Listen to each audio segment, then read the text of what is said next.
Pardon the interruption, but I'm Mike Wilbon and Jason. An overturned truck spilled 70,000 pounds worth of Little Debbie desserts onto a highway in Georgia. I'm Jason Whitlock. Where exactly in Georgia? North of Atlanta. You know, maybe, I don't know, right there on 75 North. I had a great friend at Ball State called Big Debbie.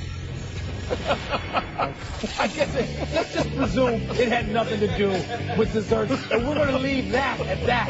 Welcome to PTI, boys and girls. Tony's going to allegedly be back Monday, which means one more day with our main man, Jason Big Joker Whitlock. And we began. Did somebody say good gravy? We began with the result that Indianapolis native Jason Whitlock feared the most last night. He really feared it. The Pacers lost in Atlanta. Pacers are now down 2-1 in the series. Pacers now have to sit around for 48 hours, hearing whether they should make big changes like benching Roy Hibbert, who scored a grand total of 4 points last night and is shooting 28% in this series. Jason, there's plenty wrong with your Pacers, including Paul George scoring only 12 points last night. But is benching Hibbert possibly going to go a long way towards solving the team's problems? No, because Hibbert was benched last night. He played 19 minutes. He didn't really touch the floor in the fourth quarter. They have been going away from Hibbert, and as well they should, because he is certainly in a funk. And I won't have a problem if they do bench him. But solving the problems, Paul George is a problem. Only shooting 40% in the series so far and just 12 points last night. George Hill. 1 for 11? Problem. Yeah. He just exists. He does nothing. All right, you study this team. This is your team. Yes. What would you do? I would bench Hibbert. I would play Scola and David West together and West more. played pretty well last night. Yes, together more. And Scola seems to be the only player doing what I want him to do and what was expected of him. But I have literally for about 2.5 months, I've given up on this team because they've given up on themselves. Well, Jason, that's Atlanta. They're only broken. one game. Wait, okay, it looks broken. I'm going to give you that. Look, it does. It looks broken. I know I keep waiting for the Pacers. Every time they have a good quarter, I think, okay, this is the quarter that's going to bring them out. And it doesn't bring them out. But it's Atlanta, where home court itself, it's not like the atmosphere is the old Boston Garden. Home court itself shouldn't mean that much. You don't think they can break through one time? It's a wake-up call. I've literally turned – I'm a hardcore Pacer fan. I love the Pacers. I want them to lose this series. Why? I want to wake them up. There is no little fix for this team. They have the wrong coach. They have the wrong point guard. Perhaps they have the wrong president. He made the moves, put this team together. I want them to deal in reality. This is not a championship team. And I know how close they were last year to beating the Miami Heat. Looked like it in December. This is not it. And it's not December. So I want a big wake-up call for the entire organization. Are they going down 3-1? It's not just Roy. Oh, definitely. They're not winning in Atlanta. This series is over. It's done. Mike, the Thunder staged a furious rally in the fourth quarter last night and took the Memphis Grizzlies to overtime. It wasn't good enough. Memphis steadied itself and took command of the series with a 98-95 victory. The likely MVP, Kevin Durant, shot poorly, and his playmate, Russell Westbrook, did too, and made several curious decisions. But, Mike, isn't it time to admit OKC's problems are bigger than just Russell Westbrook? I don't know if they are. Now, you look at this and you look at some symptoms, and the question is, where's the problem? But let's talk for a second about what's happening on the court. Jason, they're just taking turns. They're two great players. Kevin Durant, as far as I voted for him for MVP, I had Russell Westbrook, I think, third-team All-NBA, and that's just because he missed time. He would have been higher than that. But they are taking turns. Serge Ibaka has to get on some nights more than 10 shots. You have to have some sort of system which takes advantage of their tremendous talents. We've seen dynamic duos play together before and even take a lot of the shots. We saw Jordan and Pippen do it to the tune of 6 championships. But that's not happening with those two guys. Maybe Scott Brooks is at fault for some of it. But don't tell me that just because they're two dynamic playmakers who need players who need a lot of shots, that you can't make them work together. I don't buy that. Problems much bigger than Russell Westbrook, and I think Durant needs to start shouldering some of the blame. Look, when you talk about the transcendent players of the past generations, Larry Bird, Magic Johnson, Michael Jordan, LeBron James, they create space and they're creators for the other players on their team. No question. Durant did a better job this regular season, raising his assist level to 5.5. But he's back to a guy that creates only really for himself. They're not elevating the play of the other players, he and Westbrook. And a lot of Durant is not like these other players that he's being compared to. He's just close to being LeBron. No, LeBron is a great creator for everybody else. Great players create space. The Durant and Westbrook do not know how to utilize that space they create. Or the other guys at a championship level. They gotten close. I mean, they were in the finals, and this look, but that they had James Harden then. They have some other players around them. The whole notion, I guess, the criticism is once the first option breaks down, what do? This goes to decision making. A coach can't do all of that. The coach can also have a system in place, Scott Brooks can, and the players not pay attention to it. But my problem is I want to see somebody other than those two guys primarily involved. Or you know what? They're going to go out to Memphis if they're not careful. Even though they went 17-0 last night and caught him in forced overtime, Memphis controlled most of that game. Bad coaching gets exposed in the playoffs. Scott Brooks also part of the problem. Okay. The NBA playoffs gave us a little bit of everything last night, including controversy. A non-call certainly changed the outcome of Clippers-Warriors Game 3. The Dubs have come all the way back from 18 down to have a shot at winning, but the refs swallowed their whistles on Steph Curry's 3. That shot or free throws would have won the game if Chris Paul had been called for the foul. Jason, there was contact on the shot, but should it have been called a foul? No. No. I don't see this as controversial at all. I see this as a great no call. Let the players decide the game. Steph Curry was floating in that direction. It was not the best shot. I don't really believe Chris Paul's touch of the body and perhaps slight touch of the elbow, I don't think that's why the shot missed. It may be why it badly missed, but I've got no problem. Now, if they had called a foul, I would have had no problem either way. But I have no problem with the refs swallowing their whistles. Clippers won that game fair and square. I don't want to hear about this no call. The Warriors should have never fallen down at home by 18. They didn't play well early, and that's a big reason why they lost. But when you're scrambling, sometimes you can fall behind early. Sometimes your shooters aren't making shots. They fought through it. I give the Warriors credit for that. That was an incredible comeback. I think you have to make that foul call. Otherwise, why have referees out there? When a guy is in the air, he has to be protected. And by the way, NBA rules, a star player at home gets that call. I expect Chris Paul to get that call in Los Angeles. I expect Steph Curry to get that call in Oakland. I'm making that call there, and I'm putting Steph Curry at the line because you don't get near a shooter in that situation with a game on the line. Listen, we can talk about the no call.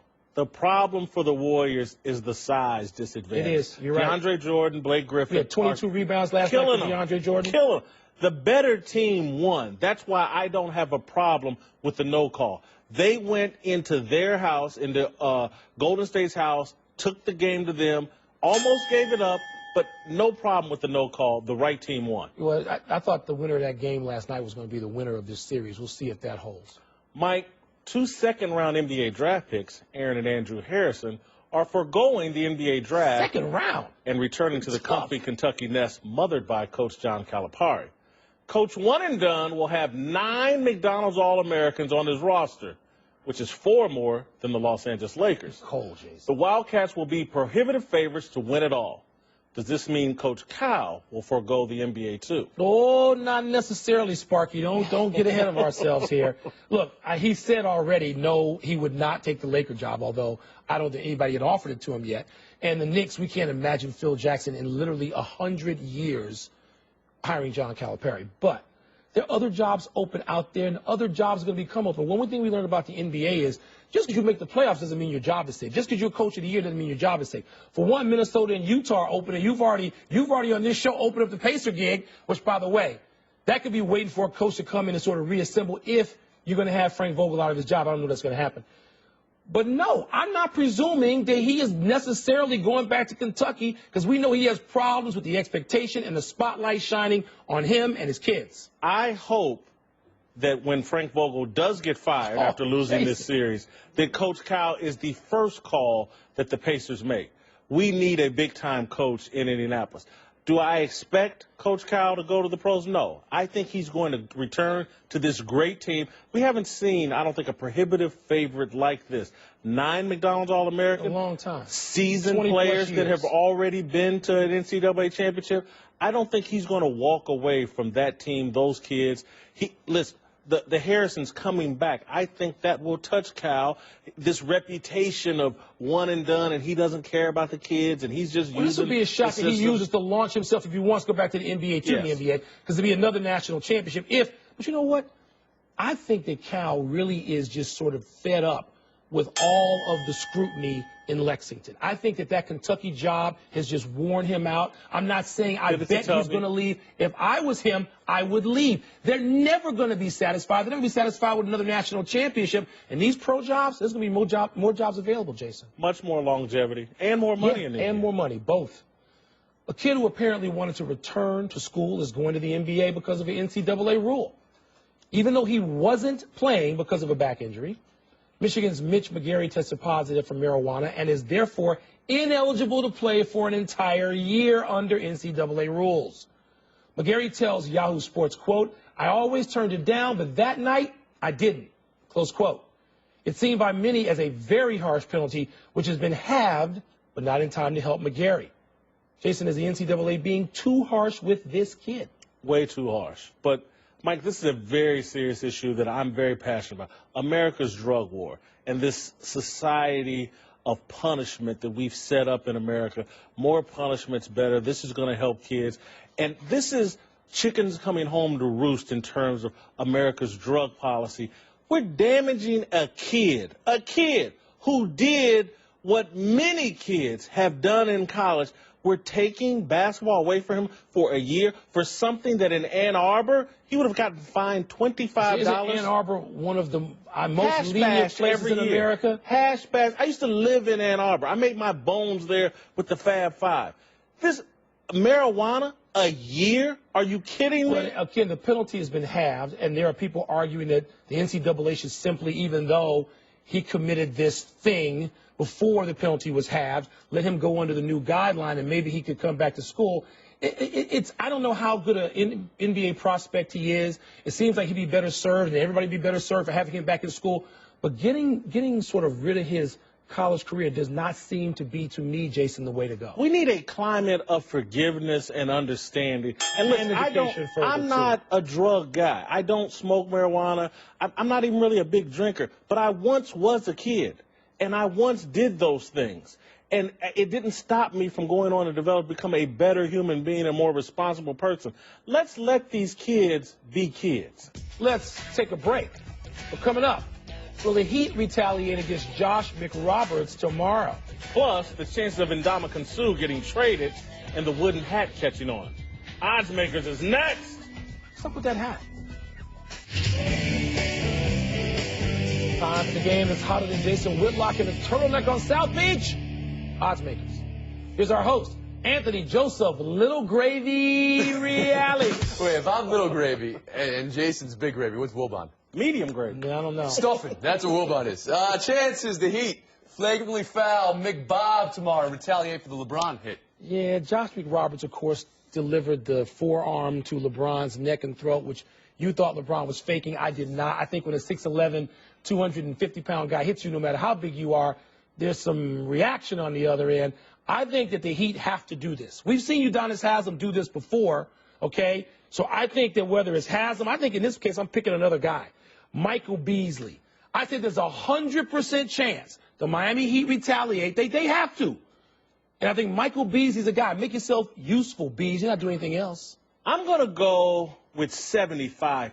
You think there's a chance they won't? Yes. And because, look, you got to have volunteers. This is like Game of Thrones this past episode where Khaleesi needed someone killed for her. And so a lot of people stepped up, but they were too important. So I'm going to leave out this 25% chance because from what I understand, Juwan Howard has asked for the right to take out Josh McRoberts. If he's retired. But as we know, Udonis Haslem has one of the two pieces of Valerian steel in the NBA, so he may do it.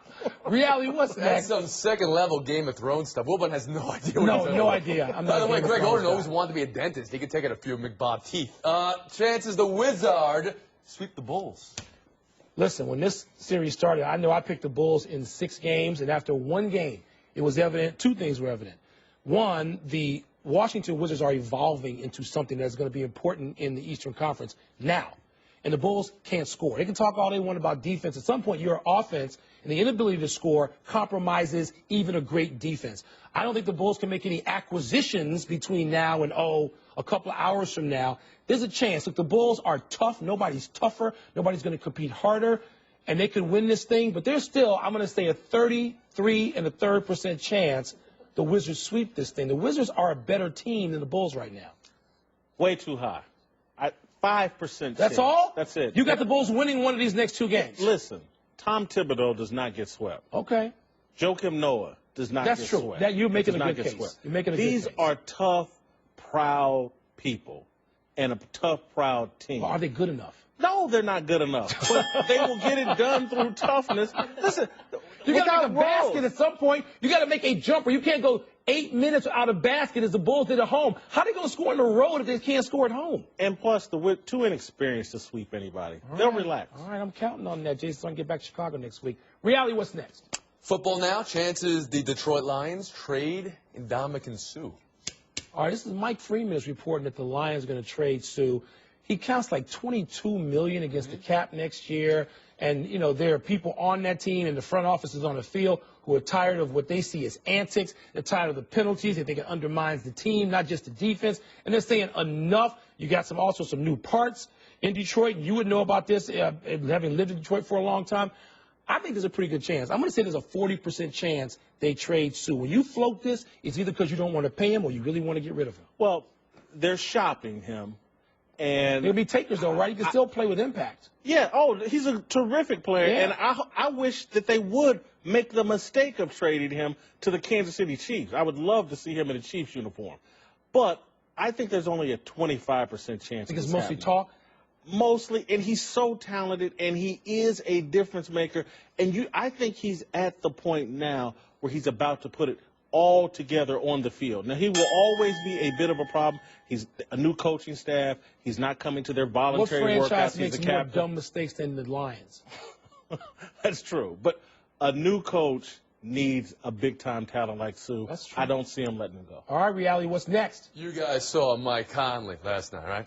We did. His whole ensemble. Chances his wooden hat catches on.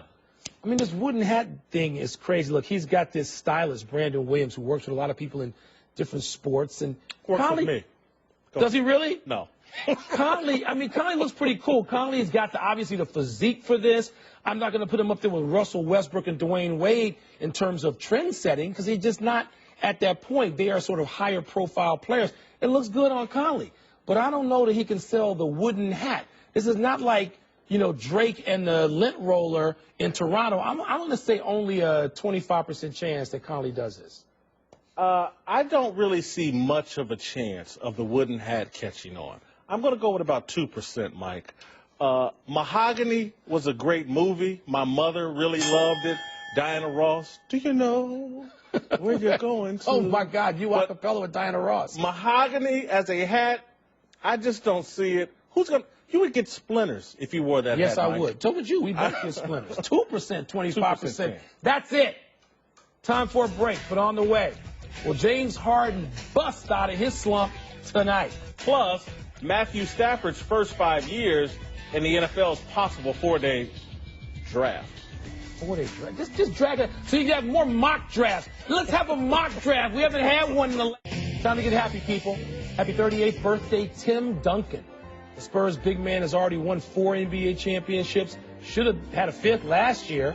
It's popular to say he's the greatest power forward of all time, but trust me, Duncan's a center, a big man in all capital letters. McHale, Barkley, Malone, Elvin Hayes, Dirk, those are power forwards. You left off LaMarcus Aldridge. I He's did. third best player in the league this year. I don't know if I'm going third best, but he is playing. He's the third best in the playoffs right now. You're right, Jason. Happy anniversary, Matthew Stafford. On this day 5 years ago, you were the #1 overall pick in the NFL draft. You've had glorious individual highlights, but only one playoff game, and that was a loss.